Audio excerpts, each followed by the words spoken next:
What's up guys, welcome back to another video. In this video, I will be showcasing you how to increase the touch sensitivity on your Samsung Galaxy S26 series.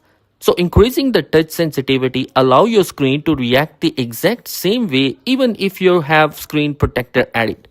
So there will be no delays that will occur whenever you are using the screen protector on your Samsung Galaxy S26 series. It is helpful when you are gaming as well. So in order to do that, you need to open up your settings and then under settings, you want to scroll and select display. Here, scroll down and select touch sensitivity. Now once you have found it, you should see a toggle next to it to increase the touch sensitivity. Just tap on that toggle button to turn it on and now your phone screen will react the exact same way with or without the screen protector. So guys, basically this is how you can increase the touch sensitivity on your Galaxy S26 series. I hope this video will be helpful for you. Thanks for watching. Be sure to subscribe. Peace.